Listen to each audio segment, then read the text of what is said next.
Yo, what is going on, Headliner Nation? It is Wednesday evening, which means it's time to talk about quarterbacks. And we've got some guys with some big potential this week, and that's going to start on Thursday Night Football. But before we jump into that, I need to remind everybody, our pick'ems this week are all going to be located over in our Discord. So if you are not currently a member, but maybe you've been thinking about becoming a member, hit that blue join button down below and join us for some awesome plays that we have cooked up and we're dropping over in Discord for Underdog this week. Normally we do several pick'ems in our videos, but we talk about pick'ems all week long over in Discord. And all it is, it's $10 a month. You win one ticket and you've already made up for that plus some.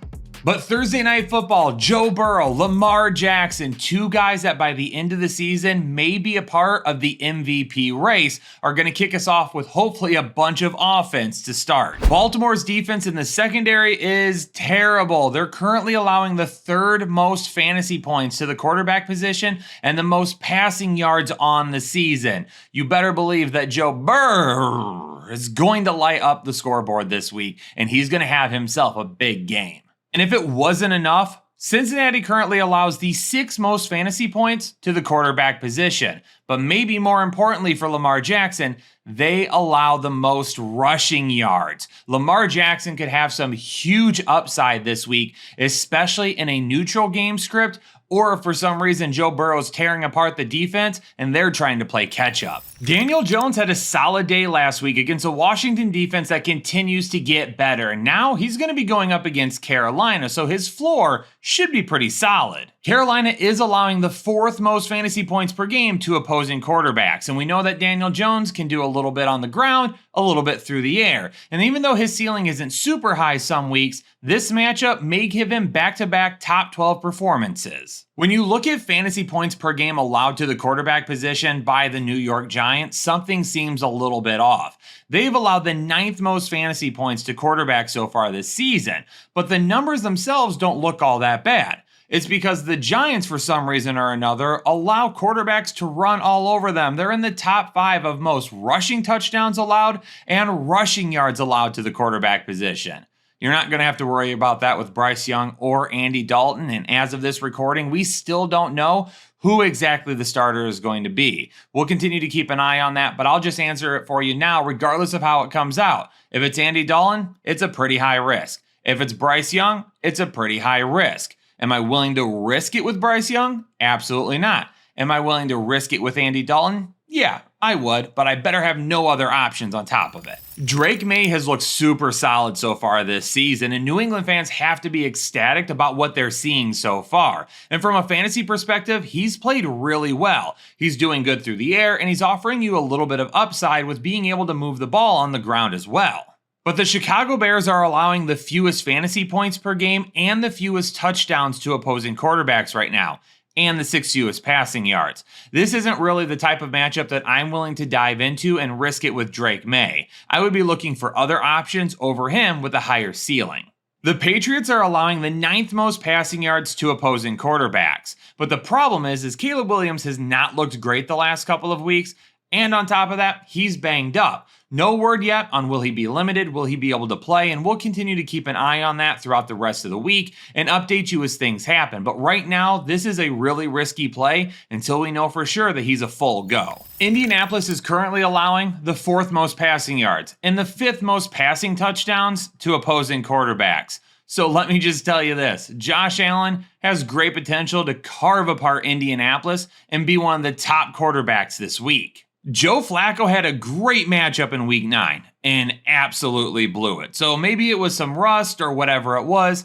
Going forward, he knows he's the starter. He can prepare like such, and hopefully that gives us a little bit of a better floor with him each and every week. This matchup is not great, but Flacco has done some pretty incredible things over the last couple of years. Bo Nix is coming out of a stretch of some really solid matchups that he took advantage of. He was a QB1 3 of the last 4 weeks. But then last week, unfortunately, he didn't really take advantage of it. And now a gauntlet of a lot of really tough matchups lies ahead of him. Kansas City is no walk in the park. They're currently allowing the 8th fewest passing yards per game. And unfortunately, Bo Nix probably is not worth a start this week, even if you've been using him as of recent. Patrick Mahomes finally had his big game last week. We have been waiting all season for that. Unfortunately, this week may not be as easy. This is a tough Denver Broncos defense with Patrick Surtain in the secondary. They've done a good job of shutting down the pass all season long. Now, another thing we need to keep in mind is that Patrick Mahomes had a little bit of a scare on the sideline. He appears to be okay, but he was limping off, and it looks like he may have hurt himself. We'll see how that plays out the rest of the week and if he's going to be limited whatsoever. This matchup will be tough, and instead of seeing top 12 upside from him, we're thinking top 24 floor. The Saints are currently allowing the third most passing yards in the NFL. They haven't allowed a ton of touchdowns, but now they don't have Marshawn Lattimore anymore. So this is definitely going to be a big-time matchup for Kirk Cousins with a really high ceiling now. And for Derek Carr, this should be a low-risk matchup for him. But the problem is he's got no healthy wide receivers. There's no way Chris Olave is going to be cleared, and he's already lost a couple of other guys as well. And he's got a bunch of cast-offs at this point that are playing wide receiver for him. So he either has to rely on Alvin Kamara, his tight ends, or hopefully one of these guys can pick up some of the slack. And because of that, I've got to put him as a medium risk. Not only will Brock Purdy possibly be getting Christian McCaffrey back this week, but he's coming out of the bye into a really great matchup against a Tampa Bay defense that currently allows the second most fantasy points per game to the quarterback position, but also the third most passing yards and the third most touchdowns.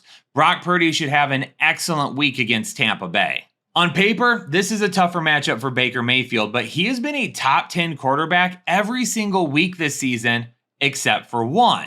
And even after Chris Godwin and Mike Evans got hurt, he's been the quarterback 2 and the quarterback 7. He continues to produce even without his main weapons. And he's dealing with a lot of injuries right now, so he's going to be a little bit riskier than normal in a tough matchup, but I still wouldn't be shocked if he gives you fantasy viable numbers. When Russell Wilson took over as the starter, you may have circled this matchup and said, it will be a big one, but Washington now allows the 10th fewest passing yards in the NFL. Their defense is getting better and better and better. Wilson might throw for a touchdown or two against them, but beating Washington, you're going to have to run the football. Pittsburgh is currently allowing the second fewest fantasy points per game to the quarterback position. And one of the big reasons why, they get to the quarterback. They cause problems, they make them hurry up their throws, and because of that, they're not always on time. But with Jaden Daniels, he's got the ability to get outside the pocket and run a little bit if he wants to. If he takes advantage of that, he should still have a solid floor, but his ceiling is still as high as always. Sam Darnold should end up having an incredibly high ceiling this weekend as well. The Jacksonville Jags are allowing the most fantasy points per game, the most touchdowns, and the second most passing yards to opposing quarterbacks. So if you need to rely on Sam Darnold this week, you should be relying on a guy that's probably going to find himself inside the top 12. The Vikings defense is a lot like a few other defenses in the NFL right now. They give up a ton of yards. They bend all game long,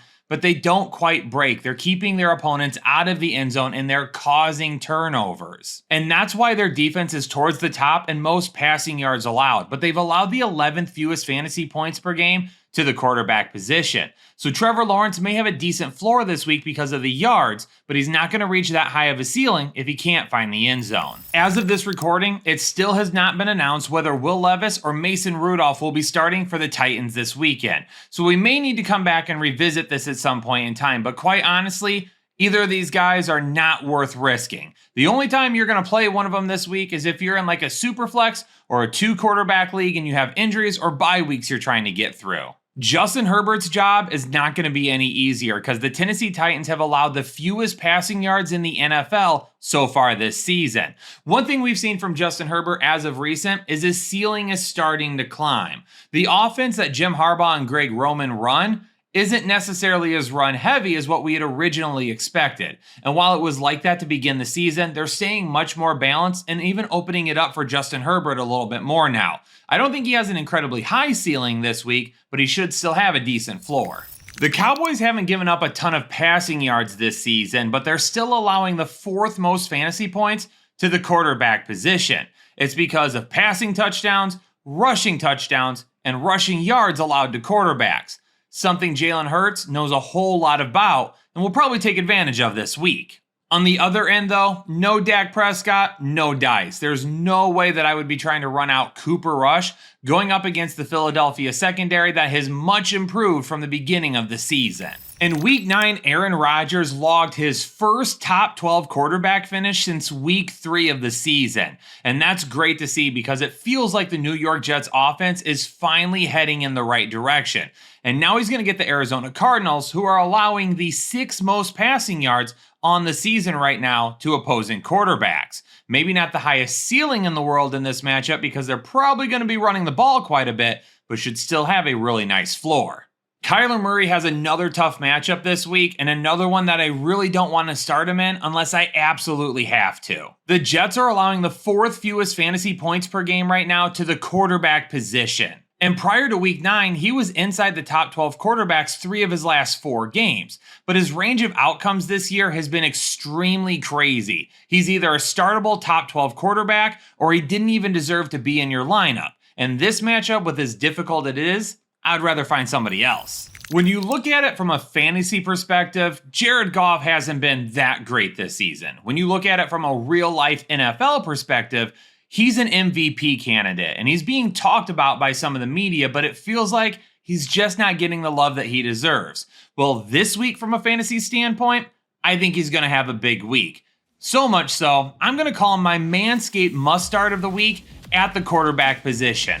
On the road, I don't care. Houston's defense, in a dome, prime time, that's what you want from Jared Goff and the Detroit Lions. Jared Goff hasn't thrown an interception since Week 3. He's got one of the highest quarterback ratings and completion percentages, not only in just football, but in NFL history to start a season.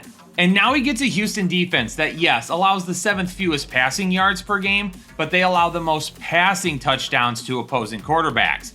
Detroit's probably going to run the ball and run the ball well. They're going to use the passing game. They're going to attack Houston in the red zone, and Jared Goff probably has a couple of touchdowns this week. And just like Jared Goff is such a sure bet, so is Manscaped. If you're looking for some tools to take care of yourself this winter season, then head on over to manscaped.com and use code word headliners20 at checkout. They have so many incredible tools for your face, your body, everything in between, that you'll be able to find something for yourself and maybe a Christmas gift for a loved one. Manscaped.com, code word headliners20 at checkout, get 20% off of your entire order and free shipping. Detroit's pass defense is exactly like Minnesota's. They're going to give up a whole lot of yards. In fact, right now they're giving up the 8th most passing yards in the NFL.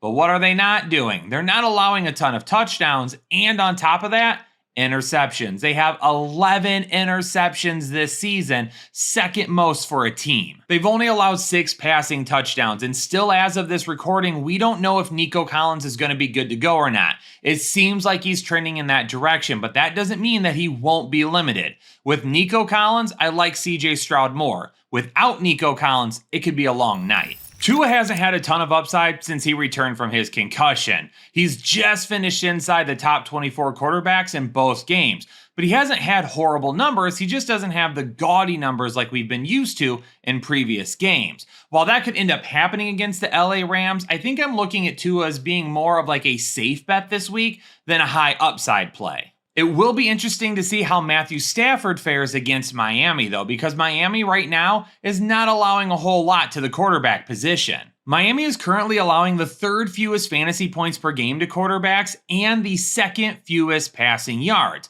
The good thing for Matthew Stafford is his team seems to be fully healthy. Now, Puka Nacua, we'll keep an eye on it, but if he's got Nacua and he's got Cooper Kupp, Kyren Williams is going to be able to run the football. He definitely could still have a decent floor this week, even if his ceiling isn't all that high. Yo, Headliner Nation, there you have it, my start and sit analysis for every quarterback in the NFL for Week 10. Hopefully you're able to utilize this information to get your lineup set and ready to go, but if not, we've got tons of more content coming the rest of the week with our rankings videos and our live streams as well. Do me a favor on the way out, hit the like button, subscribe to the channel if you're new here, turn on the bell notifications. But for now, peace out, Headliner Nation, stay safe and healthy, and I'll catch you all on the next episode of the Fantasy Headliners.